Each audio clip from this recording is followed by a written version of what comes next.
So, hi everyone, welcome to the session on research for game design in your Game 3800 course. Basically, this whole session will be about 30 minutes, 45 minutes, all talking about one thing, namely what is design research and what does it consist of, and then at the end there will be a little example of how I actually did that in a project. And what is design research? This is going to be the organizing question of everything I'm going to talk about it. So, in a nutshell, design research is the systematic collection, analysis, and presentation of information to improve a design. And we'll zoom into every individual bit about this definition other than the and the to and the and so on. So, systematic collection, analysis, presentation, information for improve design. What do we mean by that? First, we're talking here about improving design. The goal of design research is not, as in other scientific research, to discover any eternal truths, but to do just enough research, to don't overdo anything, to just do just enough in order to improve your current prototype or your ideas or what have you. That's the goal. That goal of improving a design is basically a goal you can break down into two different kinds of research, design research. First, and this is what we're going to focus on today, is generative research. Generative research is one that helps you collect information and inspiration in order to open up, as you can see with this opening triangle, open up your thinking, to inspire what you might build, right? To come up with many different ideas about what kind of game you might build. It generates ideas, very literally. Evaluative research, on the other hand, helps you to narrow down your ideas in your design. Evaluative research is all about testing, evaluating, validating the specific ideas you have and how you build or design those very ideas, right? That's play testing, that's usability testing, and so on. You have something, you evaluate it, and then based on that, you rework it or you narrow down the choice of different design ideas that you have. And we're here only going to talk about generative design research, not evaluative. That's another session about playtesting. And generative research, again, right, if the purpose is to improve your design, you can broadly split out three different purposes of generative research.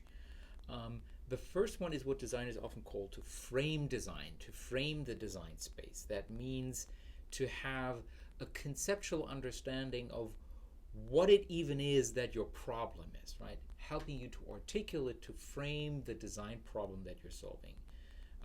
This means you define your constraints. So it means something like design a game for people who are colorblind and cannot speak English and are 4 to 6 years of age in order to help them pass the time, right?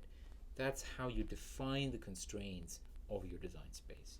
So framing the design is one of the first purposes of generative research.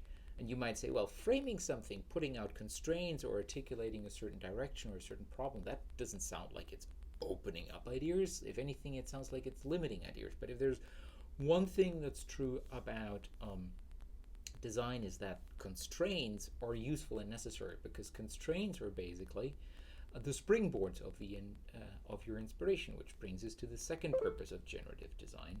It is to inspire your design, to come up with ideas and starting points with, as Steve Portigal calls it in his talk that you're hopefully listening to after this one, with observations that might lead into ideation questions. The third purpose of generative research is to reduce risk.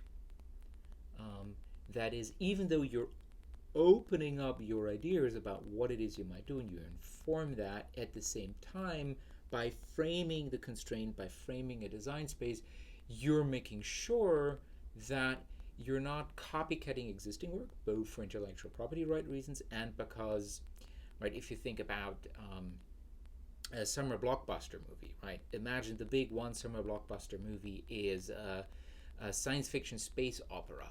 You want to avoid that you're a second science fiction space opera that comes out just 2 weeks after the first one landed and at the box offices, right? In the same way, you want to avoid copycatting existing work just because people will then look at you and say, well, that's already there, right? You're entering a crowded market. Second, you want to ensure that whatever you design, whatever design direction you choose, it fits what your client wants and it fits the kinds of users, the kind of players you're designing for. And thirdly, you want to have a proof of concept that the general direction that you make and the general choices that you make when you're coming up with design ideas will already happen within a design space, right? Will already speak to a set of constraints and to a direction that you know absolutely will work. So those are the three purposes of generative research. Moving on to the definition, right? It is the collection of information to improve a design. Now, what do we mean with improving a design, right? We said improving, in this case, it's helping you generate ideas to both frame your design space, have insights and observations, and to risk prove. But what can you risk prove? What can you generate inspiration for? And roughly speaking, for design research, there's also market research, all lots of other kinds of research. But for generative design research, you can say there are broadly 5 dimensions of design you can speak for. First, right, if you move from left to right, there's player research, right? You understand the target audience you're designing for, right? What kinds of games they like, what their tastes are, what their context is, that is, on what kind of machines do they play, what time windows do they have available to play, what are their needs, what kind of games do they really satisfy whatever they come home frustrated with. So is this they have a need for hanging out with other people or feeling more competent. So the goals, the needs, the tastes, and the context of your players. The second one, and that's what you usually start with, especially if you're working for a studio or if you're working on a serious game, is to understand your client and what your client wants, right? The person shelling out the money. That is, what is their goals? What are their constraints? Maybe they say we exclusively develop for PS4. What are their requirements, right? You have to use our existing IP, or you cannot use our existing IP, or you can come up with whatever game you want, but it cannot cost more than $100,000, and it has to be delivered yesterday. That's client research, figuring out all of these kind of things. Third kind of research is game design research. That's what in architecture or art, lots of people also call precedent research. That is, in your design space, right? In our case, a family board game, you have a look at all the other existing family board game, or loads and loads and loads of that. A, to gather inspiration, and B, to make sure you're not copycatting anyone, and C, to understand how and why they work, why these different games made the design decisions they made, because that already also gives you lots of information about what makes a good family game, right? How family games work. Fourth kind of research is art research. Again, this is usually precedent research. That is, you try to explore possible art directions that might work with the brand of the client or with the taste preferences of your players. And again, you look at, different kind of comics, movies, museum exhibits, what have you, in order to inspire and frame your art direction. And then finally, there's technology research, understanding what different platforms and tools offer, and then finally, based on your design idea, you're able to come down with a certain idea about what platform, what tools you're going to use. But this can also be generative, right? If you try out new stuff that the Kinect can do or new stuff that the Oculus Rift can do, you can then take that into a brainstorm meeting and say, hey, here's a cool, nifty new feature. Can we brainstorm around things we might want to do with that feature? So 5 dimensions of design research. Let's look into each of them a bit in detail. So client research, there are typically 4 reasons why you do that. A, you want to discover the project goals, requirements, and constraints, right? Things that I talked about, like budget, timeline, why the client wants to do this.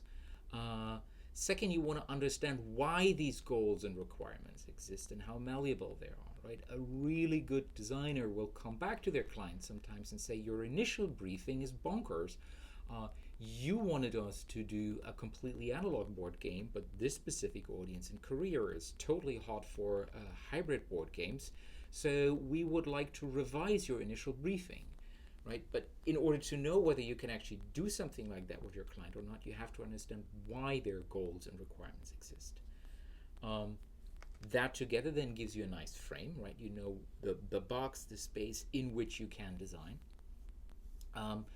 And having done proper client research, understanding goals, requirements, and constraints reduces the risk of doing the wrong thing right. That is, you come up with a brilliant idea that works beautifully with your audience, and then your client says you, but sorry, that's exactly like the other game we already do, and we told you specifically not to try to copycat any of our existing games. The way you typically do that is you interview your client, and the outcome, another method, is that you rebrief. That is, you take the initial briefing of the client, you do a bit of initial research, user research, client research, and then you restate in your own words, in an enriched form to your client, how you understand or would rephrase the briefing, and then get sign off from your client on the rebriefing. Second research, technology research, usually comes a bit later in the process, but as I said, generative. It can also be there if it gives design inspiration. Firstly, this is just discovering new platforms and tools, right? Hanging out in tech blogs, attending GDC, stuff like that. If you have a design idea, then you can use the list of platforms and tools, or maybe Unity plugins, or what have you, or assets, and evaluate how well they solve your specific problem. That's how tech research then helps you to choose the best tool, right? I remember last class, Game 3800, students initially chose GameMaker as their prototyping platform for their first game, and only very late into the process did they discover, shoot, GameMaker isn't really that great for doing any bit of AI work, so we should have totally not chosen that platform. As I said, tech research can inspire you with new technical possibilities that you discover, right? Here's this nifty new feature. It helps you frame your design with technical constraints, right? If you know from the get-go, hey, we're going to do this with Unity, or I can only really do iPhone development in Xcode and nothing else, and that already frames what you're building for. And doing tech research, right? Properly assessing what tools there are, and then testing the different tools, building a quick proof of concept build for your specific problem, ensures that you're not running to the issue like SAT team with AI, that somewhere deep into the project you discovered, should we use the wrong platform, we should rewind, or we have to reprogram, refactor everything else in a different programming language or in a different tool. Your classic methods for doing this is Googling around, developing a checklist and comparing the platforms and tools against that checklist, and then do prototype proof of concepts for specific problems. Your outcome is usually a certain choice or evaluation of platforms and tools, so that you as a lead technologist can say, I say we use the following platform with the following assets and the following tools. It can be a list of constraints for designers, so you can say, folks, this has to be asynchronous, it cannot be synchronous gameplay in the current situation and setup. It can be a demo in order to show technical possibilities, and it can be a list of opportunities, as Steve Portugal talks about them, for inspiration. And just for a bit of visualization, this is how a standard platform evaluation would look like. You have a list of, in this case in the top row, you have a list of different tools, and you have a list of different requirements or basic functionalities here, and you can sort them by priority, and then just say, does this tool or platform support that or not? Yes, no, partial. You can also give them points, however you want to do it. Third group of research, game precedent research. That's what your lead game designer probably will do. Again, sort of similar goals there. First, you try to discover existing games in the design space, right? Existing family games. You try to understand how they solve their problem in their context. So you look at a game like Dixit, or you look at a game like Carcassonne, or Settlers of Catan, and you try to understand by reading blogs or playthroughs, or understanding your own play experience, why they did the design choices they did, and how those design choices make this a functioning or a not functioning family game. Based on this, you can then develop inspiration for your own design, right? Be that nifty mechanics or nifty design principles, like a basic design principle of family games is that they should have a decent portion of luck so that skill isn't everything, and children's and parents can successfully play with each other because parents typically have higher level of skills than their children, and so skill ensures that if there's a big skill gap like that, then a big element of chance ensures that everybody still has sort of a fair chance in winning, which makes the game interesting and fun for the kids as well. So by looking at existing games, understanding how they work, you can find nifty new mechanics, or you can distill these kinds of principles, in your case for family games.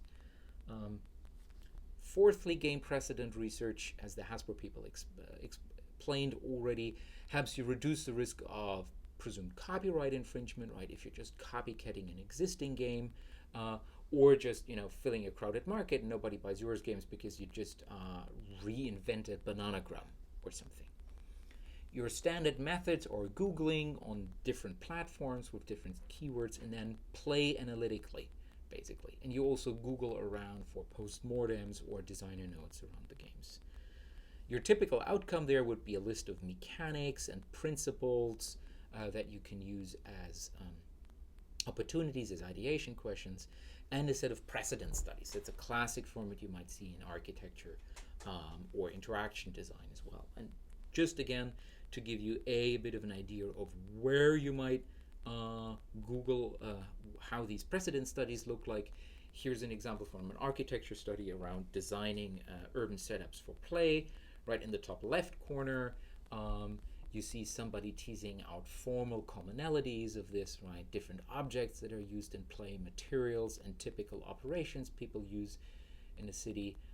And then with the Burling Slip Park or the Ping Pong Park, where you see how these precedents work, it's usually a set of images with explanations how this design works, and then a bit of descriptive text with highlights next to that, what makes this an especially inspiring or interesting thing, or what are inspiring features of this, right? And in the middle you see this slide or this report site, important features, again visually. This teases out interesting, inspiring elements and how these elements solve the specific problem, in this case in a public play area in Scotland. Just some inspirations where you might find game precedents, right? BoardGameGeek.com, very clearly for board games. Shut Up and Sit Down or other similar review sites are great for reading game reviews and playthroughs if you can't access the games itself. Here in Boston, you can go to Night Moves Cafe in Brooklyn, where you have to pay. I think it's $10 at this point, but after $10 you can basically access their huge game library and play these games, as many games as long as you would like. So that's great for playtesting games yourself. Brettspielwelt.de, there are also some other online portals where you can play digital remediations of games like Settlers in different languages. Brettspielwelt is a German platform, but they have an English language version. For digital games, you can look on Moby Games, obviously, to research stuff. If you actually want to access digital games, you can look at Steam, Good Old Games. Abandonia is for abandonware. Archive.org now, the Internet Archive, has a large set of old MS-DOS and other games running in a browser emulator. If you don't want to play the game, you can obviously watch playthroughs on YouTube. And for design process and postmortems, Gamasutra, the GDC World, or designer blogs are obvious choices. Let's move on to the next one, art precedent research. Again, a couple of design goals here. First, art research helps you discover the diversity of artistic styles you may go through, so that not everything is just militaristic brown on gray, hopefully. Discovering this diversity of artistic styles can then help you to inspire your design with concrete examples how you might want to hold the art direction of your game. Again, analyzing these precedents, as in the case of design precedents, game design precedent, helps you to understand how a particular visual design or auditory design, you can also do art precedent research for auditory and sound design, how that specific design achieves its effect. So is this the thick, bright outlines that gives the comics of Hergé their very clear look, or is it the even proportion? What is it exactly about this art style that gives this art style its look and feel? by teasing out inspiring precedents and examples and principles, design principles, you can again frame your design direction, right? You can articulate broadly, this is the direction which we want to go to.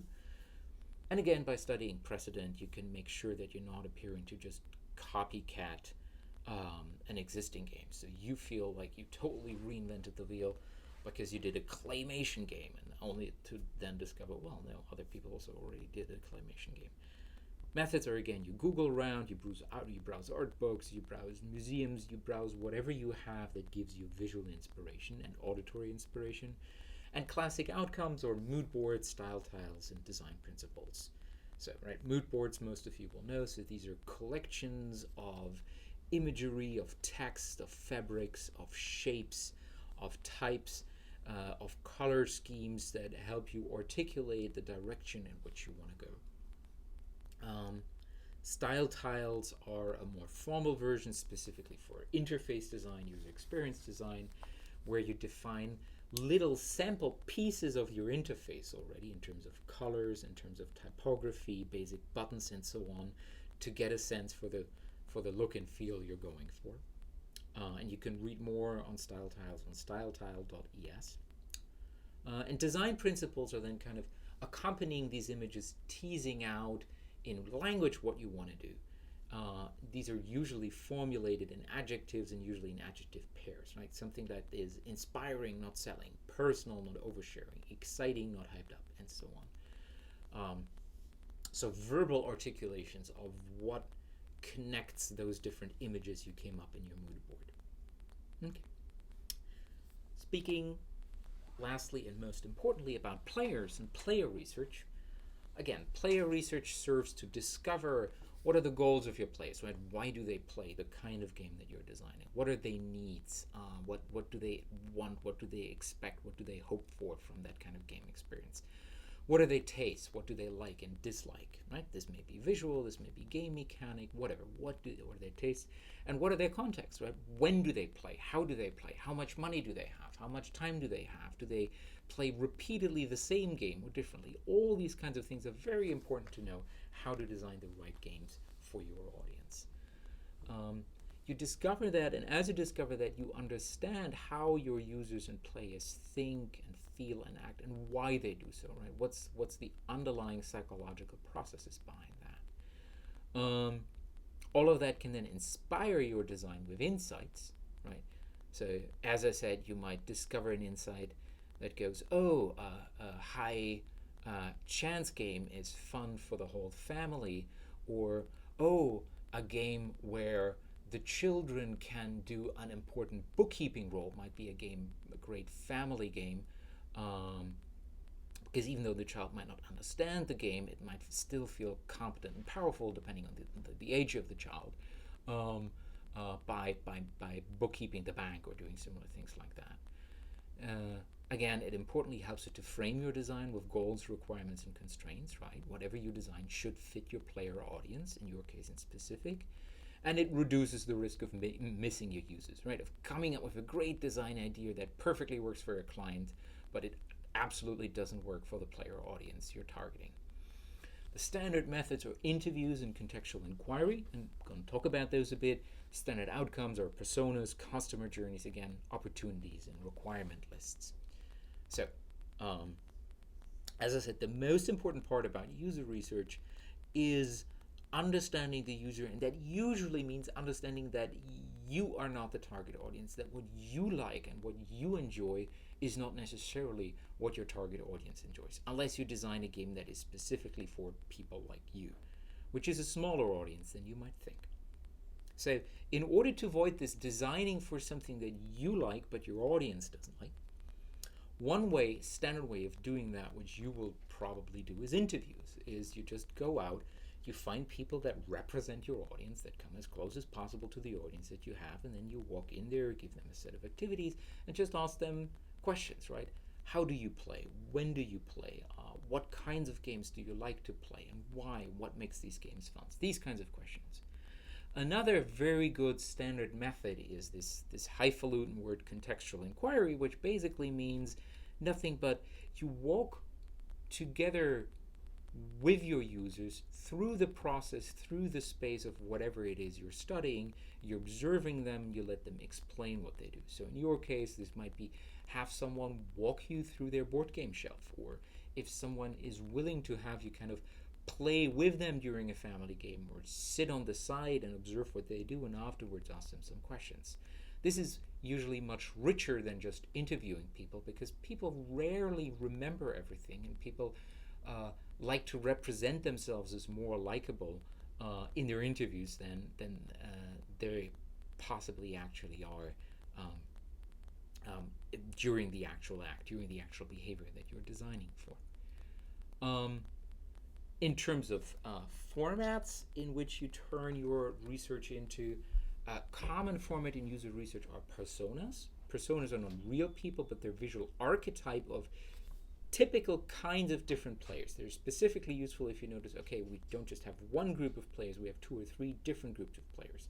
And you don't segment them by marketing segments. So you don't say, here's the 10 to 19 and here's the 20 to 29 player, but by their needs, context, and behaviors. So you might find that there is a group of players that really only plays family games as an excuse to socialize with other people. And then there are others who play very competitively. And so your profile, if you would profile them just by age, right, you wouldn't get that. But that's the actual thing you try to design for. So you segment, you develop these different archetypes based on these needs, contexts, and behaviors. They help you to have a shared vivid images of your players, so that when you have any design decision, you don't run into the situation where you say, well, some players might want this or some players might like that. But everybody has a shared visual image of who they are designing for, so they can settle a design question with, well, with Susan, right? This archetypical, but still this real person grounded in the people we studied, would Susan really like that or not? So here's how a standard kind of profile would look like. You have a picture of a persona, a sample name, a description, a little quote, and a bit of background description, and then the kind of motivations that drive them, typical scenarios in which they satisfy these motivations, typical features that support these motives. So, right, imagine this would be the little 6-year-old boy who wants to play with their family but can't really play the board game. So motives is being included, and then scenarios, I want to play, and then what kind of features you would ask would help that little boy play with their family, even though he's not yet able to actually play with the family. Just as an example, if you want to know more about that, I'll share this link with you. It's a really great presentation about how to do personas. And just to make sure you don't have to make them this clear cut, right? Sometimes just having an image and picture and some observation pasted on a wall is perfectly fine in order to gather your information. The second type of typical outcome in user research are customer journeys. Here, instead of organizing your findings around people, you organize them around a process. You visualize the typical process people go through with a certain brand or with a certain product, right? What they do before, during, and after they're actually playing the game, right? How they first learn of it, how they pick it up, how they make the decision to pick it up, how they play it, how they happen to then share word of mouth with other people that this was a great game. The great thing about customer journeys is they give you an overview of this total experience of engaging with something. So if you think back about the Hasbro presentation, right, you're not just interested in having a game that once people actually start playing it, find, hey, this is a cool game. It has to be in such a way that once they see it in a television advertisement or see it on the shelves, it already piques their interest and curiosity, and they want to take it out of the shelf and look at it, and then they want to buy it. And it allows you to identify any kind of handover or break points in that journey, right? So how come that somebody that then doesn't sees the television advertisement doesn't get around to actually play the game? Again, there are very many neat ways of visualizing these kinds of things. Here's one for Lego for people who attend a Lego conference in NYC. In this case, what they do before, during, and after, and these little smileys are at all the different individual step and how somebody feels at that individual step. But again, right, you can do this very messy. You can just map out in Post-its how the process goes and then put the observations in post-its underneath, and then what you see there on the wall are already all kinds of design ideas what you could do for that individual step. So those are the formats of user research, and as I said, we're going to focus on user or player research here in specific. So how do you do user research? I'm not going to delve into all of it because, again, if you look at our definition of design research, right, the systematic collection, analysis, and presentation of information to improve design, the collection is all that Michael Margolis, the Google Venture Talk, talks about, right? How do you collect information? How do you do interviews and so on? And the analysis and presentation is pretty much what Steve Portigal talks about, right? So you did all that interviewing, gathering. Now, how do you aggregate all of that information into a form that it really informs your design? So watch that talk, read that presentation in order to make your mind up about this. I'm going to here focus on the last little word in this sentence, which is the systematic collection, analysis, and presentation. Systematic means you have to be systematic about it. You have to have a goal, a research goal, and you have to plan that research. So how do you do that? Specifically for user research, specifically for generative user research.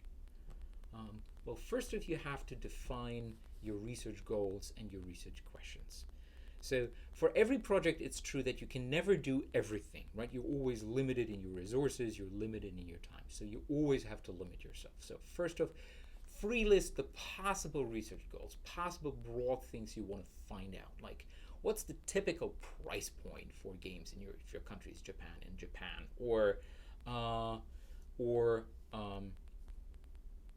what are typical Japanese board game preferences, or how does a Japanese family look like? So those are pretty broad research goals, and for each goals, list concrete research questions you can answer, right? So these would be concrete questions that would break down a goal like identify Japanese board game preferences. And one specific question is, what family games are most popular, or what family board games are most popular in Japan right now? That's a concrete question you can answer, right?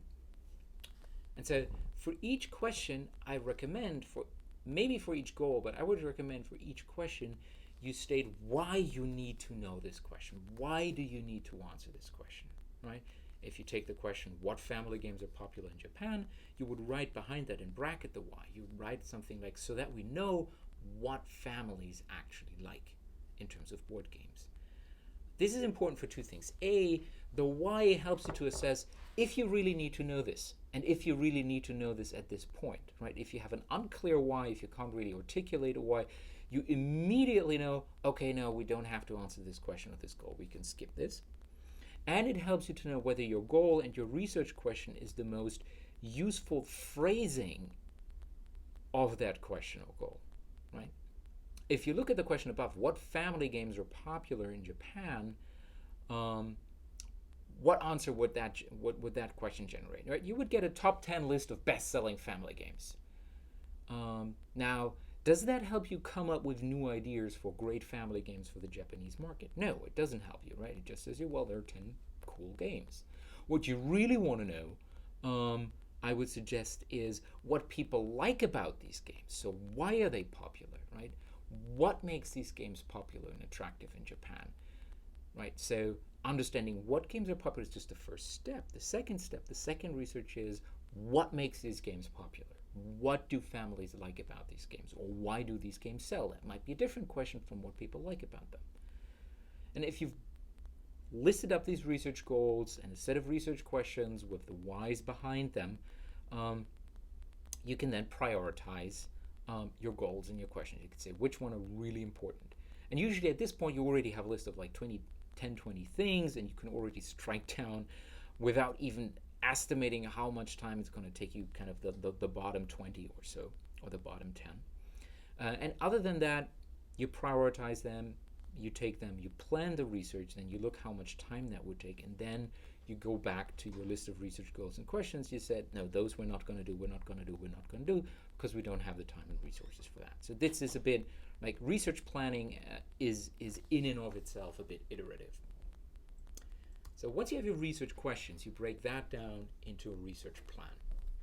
And again, the Mike Margolis talk at this point will really help you to dig down into the research plan This is more a top-level view, and the Google spreadsheet I shared with you should also help you with this. So for each question, when you develop a research plan, a plan basically should articulate how you want to collect that information, how you want to analyze it, and how you want to present it so that it best informs your design. That means first you have to define your sources or participant. Where can you get that information from? So, right? What games are popular in Japan and why? Well, where can you get the information what board games are popular in Japan? Do you know somebody? Do you know market sales data? Where might you find market sales data about Japanese board game sales? There you go. Then you have to define access and recruitment, right? Sometimes some market information, for instance, is behind a paywall. So is there another way of getting this information? And in lots of cases, getting the information means to interview people. So you have to figure out, okay, who do I have to go to? And how do I actually get introduced, or how do I actually find and how do I recruit those people? Then fourthly, you have to define the activities. What will you do with those sources and that information, right? If it's just Googling information, you might just copy paste it from a sales bestseller list that you find somewhere. In terms of interviews, and the Margulis talks in detail about this, you might think about, okay, what questions do I ask? In what order do I ask them? Is there anything I give my users to do or my players to do that I can observe, or should they walk me through something? Should they show me something?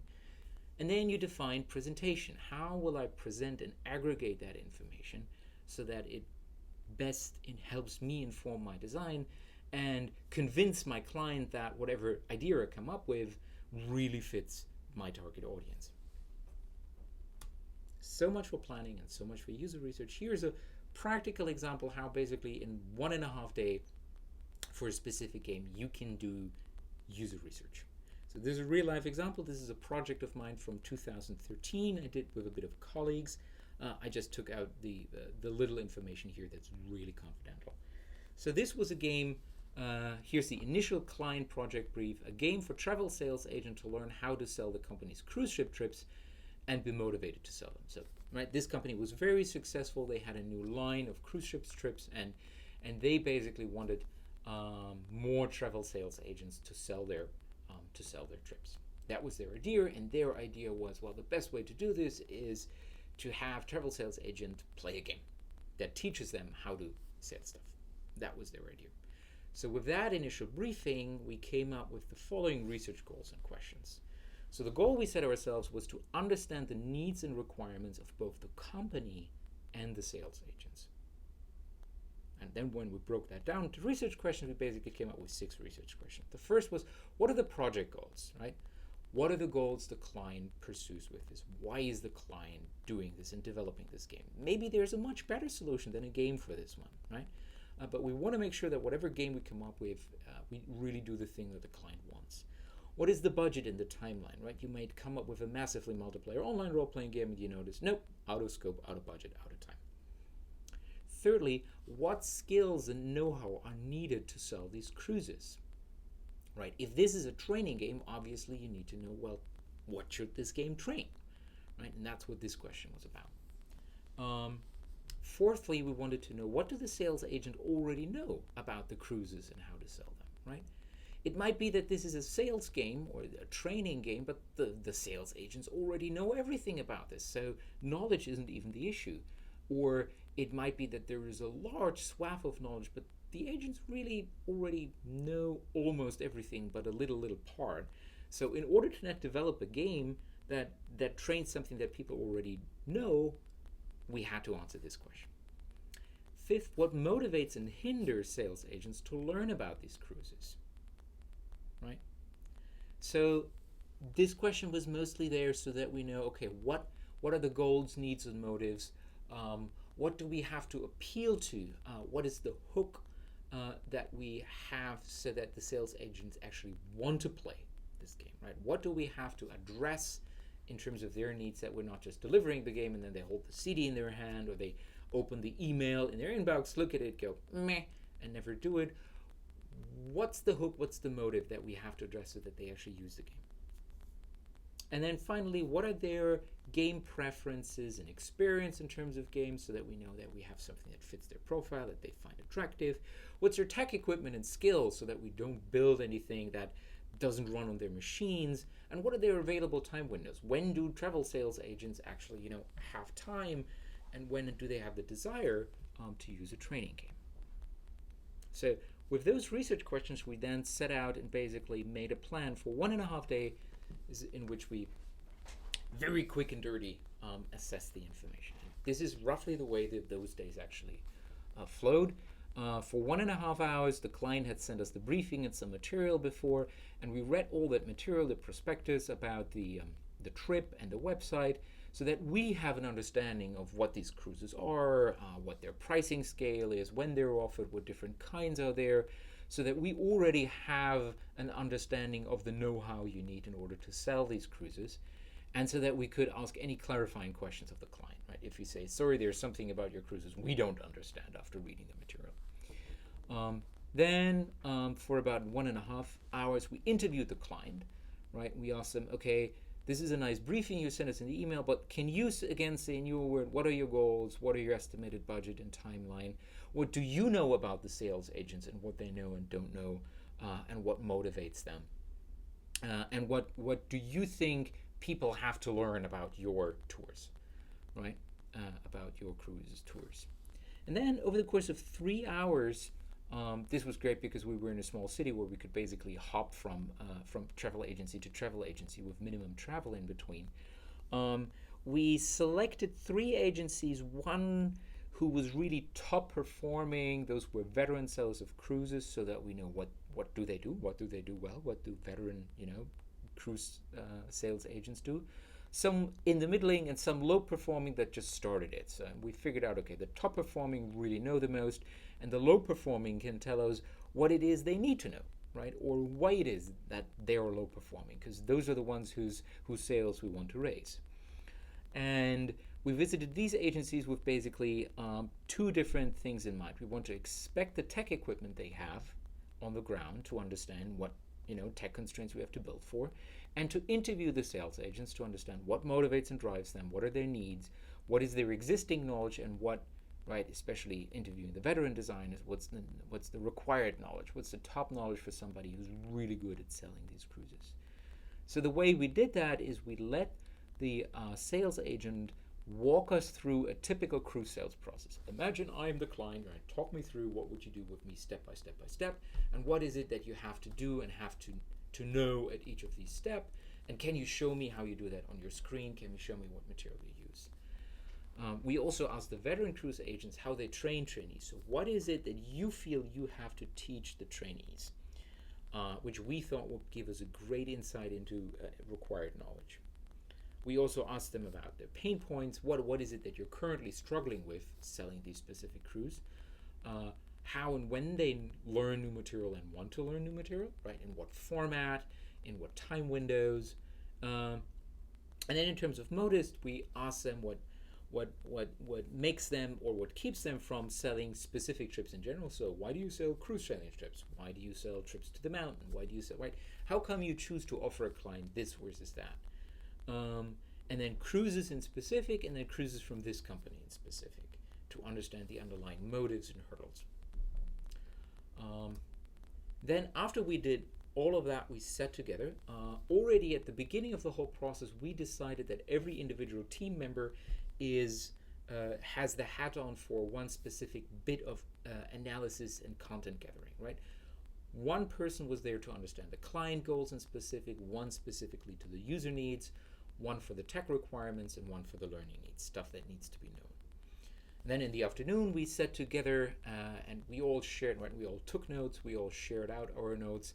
And as we were doing so, we already had our machines, our computers open, and the person with the client goal hat, the user need hat, and so on, as they were listening to everybody else, were already starting to organize and aggregate their notes for these different points as they were listening to everybody's notes. And then we were showing the notes that were taken. Looking on that for about half an hour, we argued about, okay, what's the best way of present this information to us and to the client? And then for another 2 hours, we started, once we had defined that template, that everybody polished their slides within this template. And then the day was over. As you see, it was a pretty long day. In the morning, we reviewed the presentation, made some notes how to improve it. The lead presenter then basically streamlined the presentation for an hour, made it flow very well, and then we put the whole thing as a rebriefing back to the client. I'm not going to show you the whole rebriefing here, but these are, I think, the most useful slides from the rebriefing, specifically from a user research perspective. So in this slide, we basically gave them idea of the different target groups and the different requirements of and needs of these target groups. Right, and we put some photos in there of the actual working spots in there they worked in, of the actual people we interviewed. Yes, those are actual people we interviewed, and they're okay with having their pictures shown in this presentation. So first thing we discovered is there's actually not one group of people this game has to be built for. There are two different groups with two different sets of skills and different sets of need. The primary target group are young trainees. They are in sales agencies in Germany, at least, predominantly female. They're around 80 to 20. They have a decent tech know-how, but they know nothing about cruises. So they're very shy of offering client a cruise because they've never been on a cruise ship themselves, right? And cruise ships are sort of things that old people do. So they felt very cautious to offer something or to pitch something to a client that they had no personal first-hand experience of. So we identified, okay, the biggest issue here is we need to convey them a basic convincing idea of how cruises look and feel. The secondary target audience are the senior agents. Again, they're predominantly female, age around 30 to 50. They know very little about technology overall, right? There were some exceptions, but overall there was little tech know-how. Most of them have already been on cruise ships themselves, actually on cruises, because a lot of the way in which cruise companies incentivize agents is if you sell a certain number of them, you actually gain a cruise trip yourself. So they didn't need to know anything about that. The only thing they needed to know about is, has anything changed last time they've been on a cruise ship? Are there any current offers? And how to use the software? As I said, there was very little tech know-how. And then in terms of requirements, they again and again and again told us this has to happen during work, right? I won't sit in front of my computer to learn about your thing at home. That just won't happen, right? But during idle time at work, I'm happy to do a bit of training. Idle time is usually relatively short, so they wanted little chunks of maximum 5 minutes of gameplay at a time, but it was okay to do a number of these little chunks over game, right? And that's automatically immensely inspiring and also constraining for your design to know, hey, I have to design for something that has to fit into 5-minute time chunks. And we discovered that travel sales agencies have very old technology. Most of the machines ran Windows XP, they ran Internet Explorer 7. You couldn't have audio because they were doing this on the machines in the office, so they might disturb other agents. And they had ridiculously slow internet connection, which said, okay, this has to be a local install. This cannot happen through the internet. Right? Automatically, you have a much better idea of what kind of game to design for, what kind of people to design for, and what your game should revolve around. Right? And then basically in the final presentation to our client, we try to aggregate all our findings in this little image, where on the one hand, the top, the reddened part, we articulated the motives of the sales agent. On the bottom half, we articulated the goals of the company. And then as you see, bottom to top, we basically showed how the two fit, which goal of the company fit into a certain motive of the sales agent, and what the shared goals and purposes are, and then requirements from the clients and from the customers that constrain these different goals. Right, so sales agents, we said the main motive for them is to appear competent in front of their client. Right, they don't want to embarrass themselves in front of their client. Right, they're afraid not to find the right ship for their client. This was a common comment, and because the company is interested in increasing sales and satisfied return customers, they obviously want to help identify a fitting ship for the client. Right, because that makes a satisfied customer who comes back. The sales agent were afraid not to be able to answer specific questions. which fitted the company goal that the company wanted the sales agents to know the product well. They were afraid that the client would reject the offer of a cruise sale because the price are so high. So we said, well, you as a company, right, if you want to increase sales, at that point in the sales process, you have to have a game that conveys convincing sales arguments that make a point why this price is justified. Specifically, the oldest sales agents were afraid of fumbling around with the software and failing in front of their client.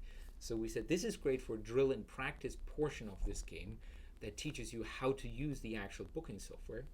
And then especially the younger sales agents were afraid to sell something they haven't experienced yourself yet. So we said, okay, this game somehow has to deliver the virtual experience of being on board so that they can convincingly convey that. So in sum, the three goals we had were to reduce fears that the sales agent had, right? If we can and build their competence, if we can pitch this around their needs, what they need when they're sitting in front of a client, then they're likely to pick up the game. And the third one we had is to tie in a cruise that you could win, because the secondary motive that's not represented here, but a secondary motive they reported was that they say, well, if I can't in the end, get a cruise for this, I won't touch this game, basically. So they were very instrumentally motivated as well. And then you see the requirements on the other side, right? Maximum 5 minutes per session, very simple technologies. People told us we want lots of images, no text, no audio.